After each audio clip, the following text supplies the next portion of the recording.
All right, folks, we're back from the weekends, and 2 days ago, Hermes Agent released their official update, v0.16. This is the surface release. The big highlights here we have already covered over the past week, namely with the Hermes Desktop, but there's also a lot of stuff here that improves the places where people actually use their Hermes Agent day to day. So we're going to cover everything you need to know in this official release if you have missed it. All right, so starting off with the Hermes Desktop app, this is incredibly useful. I think this is one of the biggest breakthroughs for AI agent markets, especially for everyday users, because this is really intuitive by design. You can have drag and drop, you can manage all of your configs, skills, sessions within the app without ever having to go into terminal. But, if you do a lot of terminal work or coding work, you don't really want to use the Hermes Desktop app because by design, the desktop app itself bleeds tokens on heavy UI schemas, background, all of that. Whereas if you compare that to terminal work, they're more token savvy, more efficient because they pass raw, highly filtered text streams directly to the LLM, so the model can just focus on your requests. Even Technium, the co-founder of Hermes Agent, is asking, I'd like to know too, which one should you actually use, desktop app versus TUI? We also hear a lot from from a lot of our community members. One person here, Tom in Tampa, says, still in the TUI camp because the MCP tools are not discoverable in the desktop app as of 2 days ago. Soon, I think they will add that into the desktop app, but for now, the pull request is there where the desktop sessions are missing the configured MCP tools. So all in all, it's the same analogy. I'd say it's perfect for getting a whereabouts of what your project state looks like, what your architecture of your project specifically look like. So it's like treat it like your morning meetings where you take a look at what's going on, and then when the morning meeting is over, you go back to your seat, and then you start working. That's when you go to your TUI and start interacting with your agent there. At least that's how I have been working with my Hermes agent. But it's up to you if you want to have it all done on desktop app or on terminal. And lastly, if you're running your Hermes agent on a VPS, you can actually connect your agent on the VPS to your desktop app just by using a thin client to your headless server. We'll do a quick guide on this very soon, so stay tuned to that video. Now, the next big highlight here is the web dashboard. It's getting a full upgrade. It's now functioning more like an admin panel rather than a session viewer. So if you go to your Hermes dashboard, they added a system tab here where you can see all of the information of your Hermes agent and its server. So it's really nice. You can also configure the messaging channels. You can manage the MCP catalogs. You can adjust credentials. You can set webhooks, and you can even tune the memory settings here.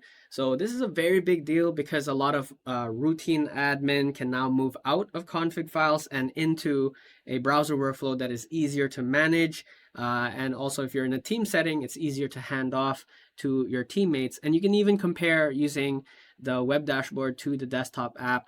Both are pretty much very similar, but the web dashboard, I'd say, is much more compatible with your terminal or CLI work. Okay, another important theme in this release is simplification.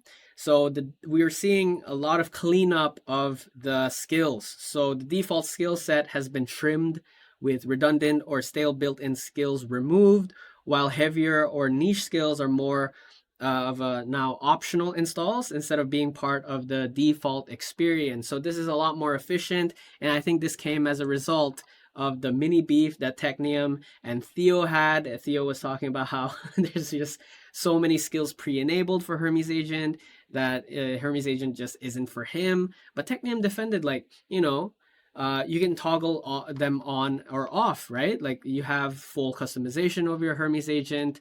And I think this mini beef lasted for about a week, and then eventually I think they came to they shook hands, and Technium said, "Here's to friendship," all of that.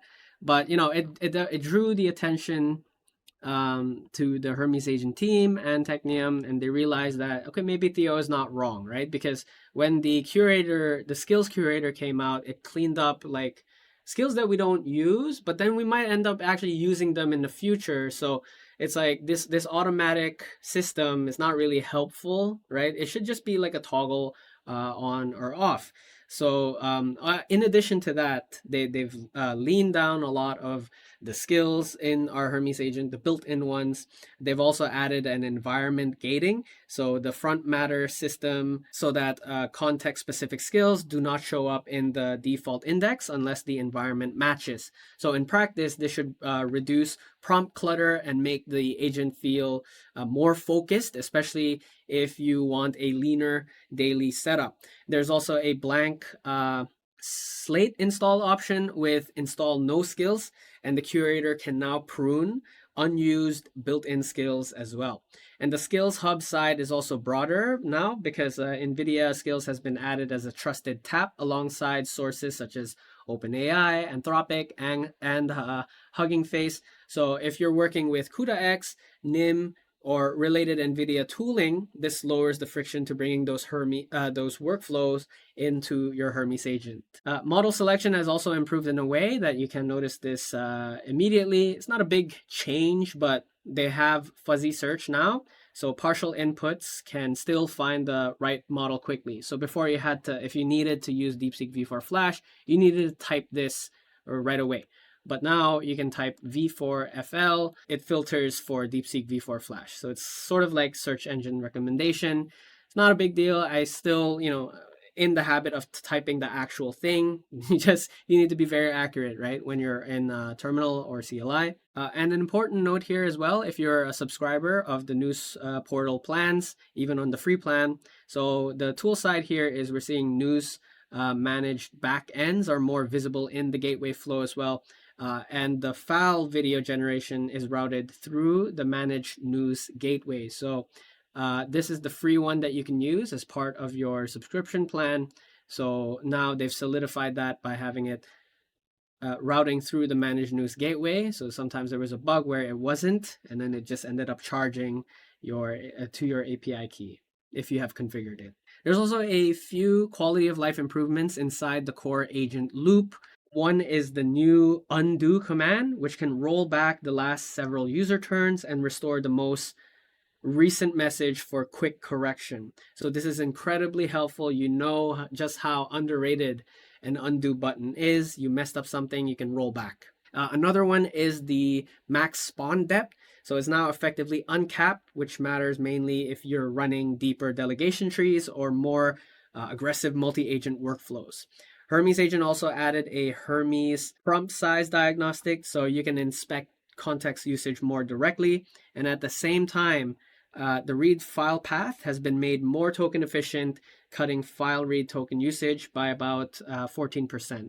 So it's very nice to see that the team and the community are quick to react to this trending use case, because according to the Anthropic engineers, Boris Cherny as well, they're saying that you're not supposed to prompt Claude, you're supposed to build a system that prompts itself. Even Peter Steinberger is saying that you should be designing loops that prompt your agents. You shouldn't be prompting your coding agents anymore. That way it becomes a very automatic system, and you don't have to rely so much on prompt engineering. So we're gonna dive a bit more into this in another future video. I think this will be a very useful skill to have in moving forward now, interacting with your AI agents. Okay, so next up, if you're relying on messaging and automation, the messaging gateway and Kanban systems also both got an improvement here. For if you're on the messaging platforms such as Telegram or Discord, the streaming now uses a more structured event protocol. So your defaults on those platforms are more sensible, and the configuration is also easier to manage from the dashboard. And on the Kanban side, the goal mode cards can run workers in a dedicated /goal loop. So this is also one of those core agent loops improvements that you should be leveraging rather than relying on prompts heavily to interact with your Kanban workers. Tasks can also carry file attachments. Referenced images can auto-attach for vision-capable workers. And there's now an endpoint to terminate a running task programmatically. And under the hood, we are also seeing improvements for the installation, container handling, and security. We're not going to dive deep on this one, but for the security one, it's a follow-up on the SSRF attacks, namely with the checks off the event loop. So this is a very big deal if you're using browser automation for your agents, because you don't want them going to malicious websites and then coming back with dangerous information or stuff that can take over your server. Okay, so that's it for the Hermes Agent update. The key takeaway here is that with every single release that they come out with, it's just become much more easier to operate now for Hermes Agent, easier to connect to remotely, easier to manage through a browser, and easier to keep lean. So it's the overall experience here is becoming more polished across desktop, web, skills, models, and remote admin. So really, really useful. Okay, so if you find this video helpful, smash up that like button, subscribe to the channel to follow for more updates and guides. My name is Ron, shining out.